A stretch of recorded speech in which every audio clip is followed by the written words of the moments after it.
what is your name and where you were born? Okay. Mm-hmm. My name is Dorothy Stickles now, but I was born Dorothy Gaynor, Gaynor, Mm-hmm. which my father,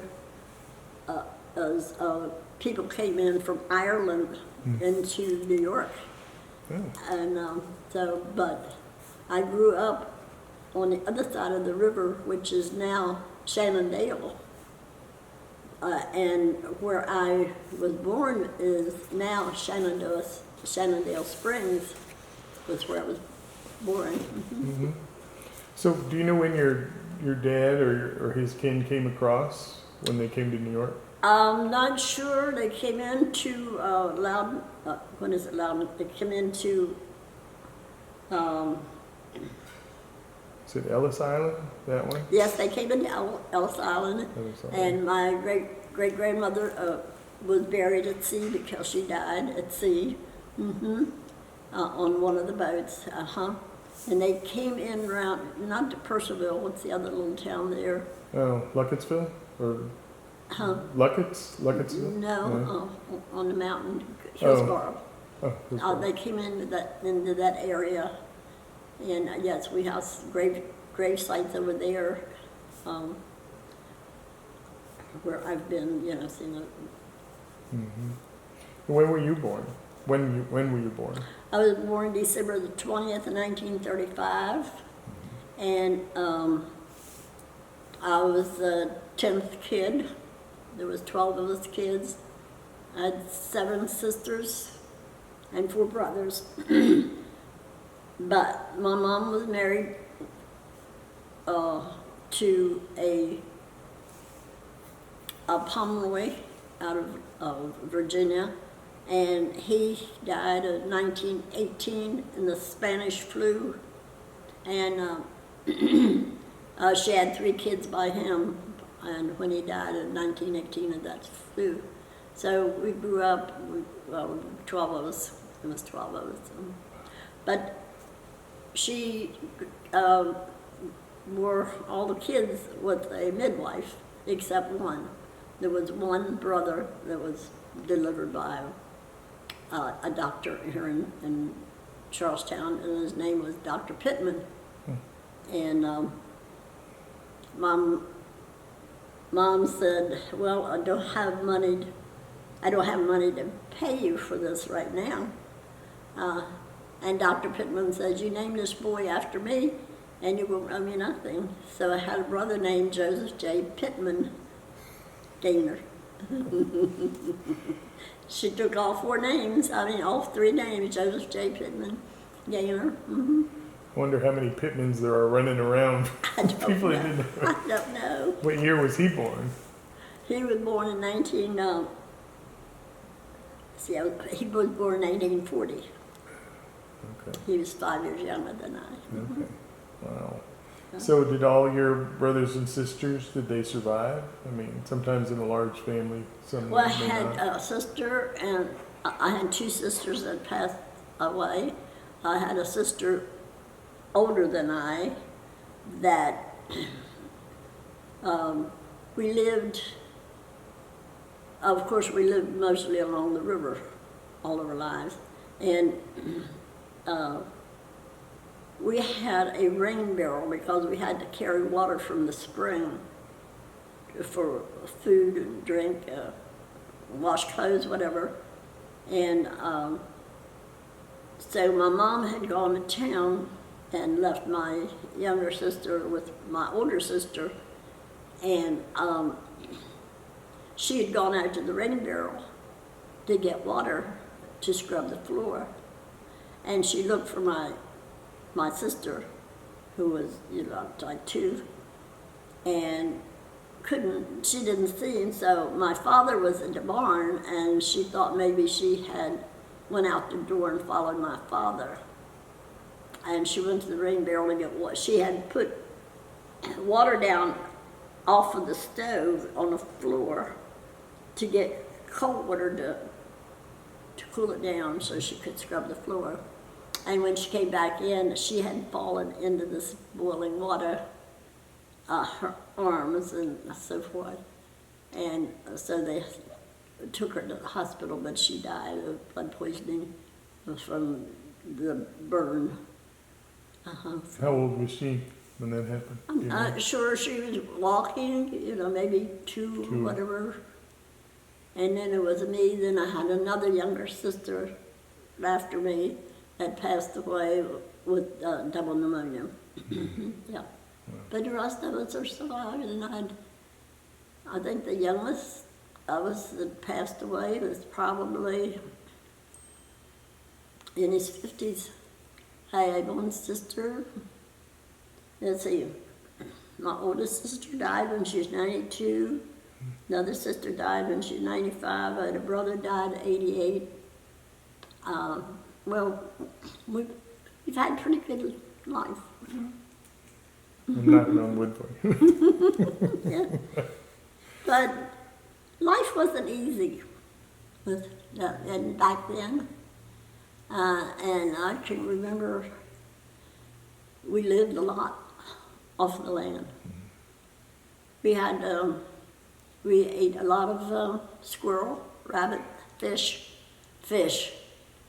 in a garden, a huge garden. We always had a huge garden. And in the summertime, we could sleep in about 6:30. All right, kids, time to hit the garden. We'd go to the garden. We had like a soup can with some coal oil in it. And to the garden we went, and we picked bean beetle, put them in a can, potato beetle, whatever, with no spray. And if we could pick, if they could figure we could pick 100 beetle, in that can, we'd get a penny. Yeah. But then by 9 o'clock, 9:30, my mom would say, all right, kids, come on, you come in. Get out of the hot sun, come in. And we could go swimming, or we could do whatever we wanted to do, mostly if we had our other chores to do. And, but that was our main meal. That's where our meals came from the garden. What was your dad doing at the time? My dad worked different jobs, and I can remember him saying, that he worked for like 50 cents a day on farms or whatever. And he did go away all week. He went to Broad Top Mountain, Pennsylvania, and worked in the lumber yards up there. And he would come home on the weekends. And but my dad wasn't a very big man. He was probably 5'7", 8", but he was a slim guy. And I said, I was Papa and Mom. I said to him, Papa, what do you do on a lumber yard? What do you do? I said, you're not that big. How do you do that? He said, I was a cook. That's what he said. Did he cook at home too? Yeah, that's when I was born. I asked him, later on, I said, Papa, when I was born on 20th of December, what did we have for Christmas dinner? Who cooked it? He said, I cooked it. He said, we had goose. Oh. We always had goose. We always had geese on the river. Yeah. So how did he trap the geese? Did he shoot them, or did he have a trap? I'm not sure how he did it. I'm not sure how. Oh, they were nasty things, I'll tell you. When we lived, do you know where the bridge is going to the mountain on 9? Right there used to be a style store at the corner of the bridge. Well, if you turn there and go under the bridge and go up the river, we lived up there along the river too. And, well, we lived all over the county. But anyway, there was a little island in the river there where we lived. And when we had geese, the old mother geese would go over to that island and make their nest over there and everything. And I can remember my mother going in a boat over to the island to get eggs and things from the geese. And those old ganders, they were so mean, they'd come right in the boat after her. And she would take that boat pole, and I saw her one day, I was with her, and gander came right on it, but she got that boat pole, and I thought she was going to drown that gander in the water. I mean, she was only like 5'4", 5'3", something like that, but she was a fighter. And but we survived. So what kind of houses were you living in at the time? Were they small? You have a lot of kids, so what kind of houses? Well, all of us were at home at the same time. I grew up with two brothers and a sister. As they grew older, they went in other homes and helped those parents take care of their children while they worked, or they went to work at the factory in Martinsburg or whatever. But usually was only about 4 of us, and then my oldest sister, I mean, she is like 7 years older than I guess. And I think she got married when she was 15 or 16, and my mom had to sign for her to get married. So actually I kind of grew up with like 2 brothers. Mm-hmm. Yeah. How old were you when you were first married? When I was first married, Mm-hmm. I got married when I was 20. Mm-hmm. Yep, and I got married when I was 20. I got married when I was 20. I got married when I was 50. I got married when I was 70. But they were all good. They were all good marriages. But 2 of them had a heart attack, and one passed away with lung cancer. Yeah. So actually, I've been probably by myself as much as I've been married. In between, So how did you handle school with all the kids if you're living up by the river? How did you get to school? Okay. When we lived over at Shenandoah, it was rough. I never went to school when I was there. We moved over to this side of the river, and I went to Wright Denny School was my first school where I went.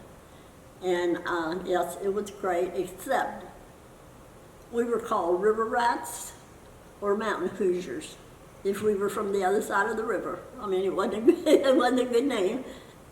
But yeah, I went to Wright Denny School, and I went to Midwife School, and I went to Summit Point School for a little while, and at Charlestown High School, but I graduated from Musselman. My dad got a foreman's job on Orchard there, and we moved, and I graduated from Musselman. Okay. The moving around, was that because of the jobs that your daddy was getting, different jobs and Different things? jobs, Yeah. Just different jobs, and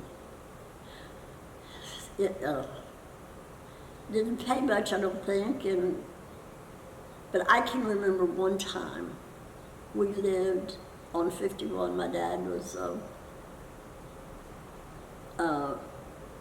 farming, milking cattle there, and I can remember my mom, my poor mom. We had to walk a good mile, not a mile. We got a long lane to get to the bus. And my daddy put a corn shock, you know what a shock is, corn shock? He put a corn shock at the end of the road so that when it was raining or snowing or whatever, we could get in there and to catch the bus. But I can remember my mom at that time, she would take us when we weren't in school, and she would shuck corn by the bushel at these corn shocks. And she got paid 50 cents a bushel for shucking corn. And it was so cold, it was so cold, I can remember being so cold, and she would take the shucks and build a little fire there to get us warm,